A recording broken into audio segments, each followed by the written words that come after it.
So இன்னைக்கு நம்ம பிலால் ஹோட்டல்ல இருந்து chicken biryani and mutton biryani ரெண்டையுமே கம்பேரிசன் பண்ணிட்டு எது நல்லா இருக்கு அப்படின்னு சொல்லி நானா சொல்ல போறாரு. இப்போ ஆல்ரெடி நம்ம ஆர்டர் பண்ணி வாங்கிட்டோம். ஸோ இது பாத்தீங்கன்னா மட்டன் பிரியாணி, இதோட காஸ்ட் வந்து 388 rupees அண்ட் ஒரு கத்திரிக்காய் தொக்கு, ஸ்வீட், ஆனியன் ரைத்தா கொடுத்தாங்க. ஆனியன் ரைத்தா எங்க அத்தைக்கு பசியா இருக்குன்னு சொல்லி எடுத்துக்கிட்டாங்க. அண்ட் சிக்கன் பிரியாணி பாத்தீங்கன்னா இதோட காஸ்ட் 315 rupees. பிரியாணி பாக்குறது கன்ஃபியூஸா இருக்கிறதுனால ஐடென்டிஃபை பண்றதுக்காக எம்பின்னு போட்டிருக்காங்க மட்டன் பிரியாணிக்கு. ஸோ மட்டன் பிரியாணி பாத்தீங்கன்னா ஒரு ஆள் சாப்பிடுற அளவுக்கு குவான்டிட்டியும் 3 மட்டன் பீஸும் கொடுத்துருக்காங்க. இப்போ இதை டேஸ்ட் பண்ணிடலாம்.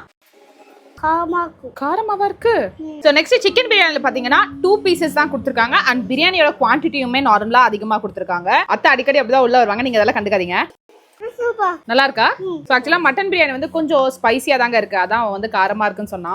இதுல கொஞ்சம் ஸ்பைஸ் கம்மியா, இது வந்து மெத்துன்னு இருந்தது. இப்ப இதுல எது நல்லா இருக்குன்னு நானா கேட்டுறலாம். எனக்கு வந்து மட்டன் பிரியாணி வந்து அந்த அளவுக்கு பிடிக்கல, சிக்கன் பிரியாணி தான் பிடிச்சிருந்தது. ஆனா இப்போ உனக்கு எது பிடிச்சிருந்தது? இந்த பிரியாணியா?